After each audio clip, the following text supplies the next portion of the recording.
Now, I'm afraid I won't be as wise in every talk that I give. So, apologies if I'm not making too much as I did in that speech. But it always is a derivative of what kind of questions that are asked to you. And it's always important for people who speak to know the mood and the profiling of the people that he's speaking with before he starts to make sense. So, most of the times, I generally like to speak less, and I'd like the questions to be fired at me so that I know what it is that you're expecting from this afternoon. Salakadus was, of course, a labor of love, as was Iridi Sutra, both Tamil and in Hindi. It was, whenever you try to break the lines, you try to surpass the boundaries that are usually set by the higher ups, the older people, the wiser men in your society, or in the field of profession that you're in, the resistance is going to be very, very tough. Simply because there is this um, Aristotelish feeling of, say, hey, we've been there, we have done that, we know what we are saying, so listen to us. This will not work. That's the generation of achievers who have achieved what they have done several years ago. And that barrier is there for two reasons. One is because they think that you guys, like all of us who are trying to break the rules and come out, are immature and we are like them and we're not going to succeed. The second more important reason is you're actually making them obsolete. If your ideas were to come true, if what you were saying and if what they were saying is wrong and what you're saying is right, and you break through a different barrier, then they will all have to admit that they're obsolete. They will all have to admit that their thoughts are old. And that is a bigger resistance. And that is the kind of fights that I had to fight when I did this film. Because people would say, who's going to watch a boxing film? We've already seen so many boxing films. That too, a women's boxing film. And then, Maddie, you're going to be looking like an old man. You're saying you're going to be her father's age. You're saying that you're not fighting in the film. You're saying that the film is going to be made in Tamil and in Hindi. And so every possible reason for not making the film was given to me. They said, we can't put that much money into the film. Who's going to do the World Cup? But three people believed that, and I think the biggest victory is in that. Three people believed that the Indian audiences, the Tamil audiences, were far smarter than what we were crediting them with or what we were giving them in terms of fodder, in terms of entertainment, and that they will lap it up when we give it to them in this form. So, have any of y'all seen the film?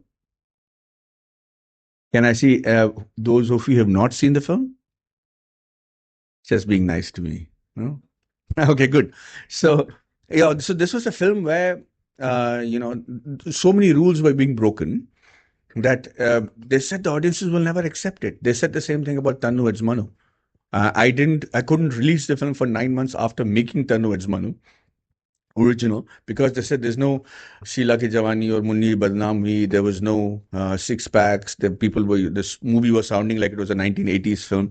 But only Anand Rai believed it. I believed, and Anand Rai, the director, believed, and Kangana believed that it's an extraordinary film where people will lap it up because it is the love story of the, like I call it in Hindi, Mitti Ki Khushbu Wali, where people look at it from the Indian, heartlands.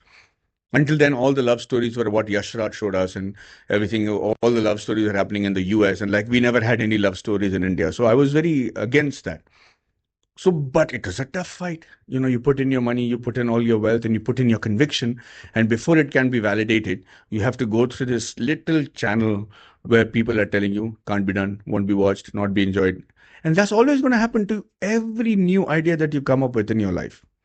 It probably has already, trying to convince your parents or convince your brothers or convince your family members that this is what you really want to do. And this is going to be a battle that you're going to fight all your life. So I think you should just get your weapons ready and understand. I think understanding the fact that there will be resistance from the most important quarters is the first battle that you've won. Understand that there will be. And if everybody is against an idea, I'm not talking about if they're against the way you're drinking and falling over every night. That's not what I'm talking about. I'm saying not with your lifestyle problem. But if you have an idea that you really believe in and you see it's coming from your very soul, it's coming from deep within you, and people are resisting it for no apparent reason, then know that you have something very important in hand and pursue it. Um, I came to a point in my life with this film where I wasn't able to find a producer. I don't recall if I said this in Coimbatore, but I'm going to tell you this very important moment. At 45, yeah, you keep learning all the time. So I came to a point where I gave up. I was training for 11 months in the US and another 8 months to learn how to box in Los Angeles and Chicago. And I was staying at my friend's place, whose name is Paresh Gelani, who's like a brother to me. And we got along really well. This guy's, almost my age, but he's retired. And he sold his last company for some 900 million US dollars.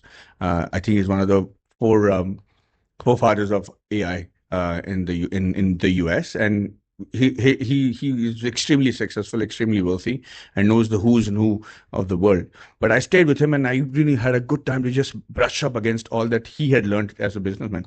But when my final contract in Bombay fell through, I decided that this was it. I'm not going to do this anymore because I had no money left. I had to, make money as a filmmaker. So I said, let's drop Sala Khadus and Hirdi Sutra. Let's do all the mundane other scripts that are coming to me. And that afternoon, I was very moved. I remember calling Paresh, and it's in the middle of the night for him. And I said, Paresh, you know what? I lost, man. I can't do this. This is ridiculous. It's almost like I'm the only guy who believes in it. It's like I'm being a bull in a china shop. Nobody wants to listen to me. And they all believe that this film is a goner. So he said, hang on, Maddie, 1 second. He said, I've sold 3 of my companies and become bankrupt thrice in my life before I sold my last company for 900 million. 900 million is not an easy amount of money. He said, my victory is not in the fact that I sold my company for 900 million. It is about the fact that in the last 2 times that I did become bankrupt, I didn't give up. I learned about people. I learned about people who were close to me. I learned about people who were trying to let me down. I learned about people who were trying to keep me down. And I still fought all that. And it's a result of all these fights during my failure that I sold the third company for 900 million. The next time you have another challenge like this, Maddie, you won't even come till here. You will know that this is futile. You will give it up. And you will not take risks in your life. And so if you give up the film right now, you will never come this far even the next time you start a project. So he said, what do you want? You need money, you'll get it. But make sure you see this film through. Even if it doesn't do well, even if it flops, I assure you that the experience that you get out of this failure will be your biggest tool for your next success. And he was right. I'm saying those kind of motivational incidences in your life is something that you have to grab onto with all your hands and know that that will make a difference in every. And you know what? All of y'all will probably be not as successful as each other. There'll be some of y'all who will be professionally more successful than the others, and there'll be yet others who will not take anything out of this particular speech and talk and say, hey, I know what I'm doing. Both of it is correct. But not all success is measured with your professional success. Your personal successes as well. The way that you end up smelling the grass after you make the money is also a success. Any man who has 5 crores or 10 crores in Bombay is living as luxuriously as me. Reason being, he could be traveling in a golden Rolls Royce. I'll be still traveling in a Innova, but we both have to travel in the same road and the traffic is the same. His sons will be going to the same school. My son will be going to the same school. Even if I have 5 crores, I'll be going to the same hospital and afford everything possible. Maybe he'll have a helicopter that he can fly to the hospital with, but that's about it. Maybe he flies, in his private jet, and I fly, in a normal jet on a business class. But after a certain amount of money, it's not how much more you can make. How much everything starts to matter, and how much the world that you've created around you appreciates what you have done. So there's no point in having $500 million in your bank account and nobody who likes you and nobody to share that success with, and you not knowing what to do. It's like giving a 75-year-old man suddenly saying, hey, we sold a property, here's 2,000 crores. That man would probably, who's living peacefully, you would actually die of stress right now because he doesn't know what to do with that 2,000 crores.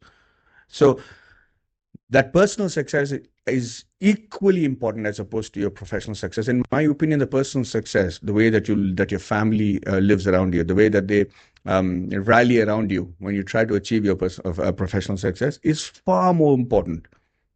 And so do not compare yourself with what I would call temporary setbacks and temporary comparative scales as opposed to your colleagues, because that is not the be all. In fact, I was a very bad student in school.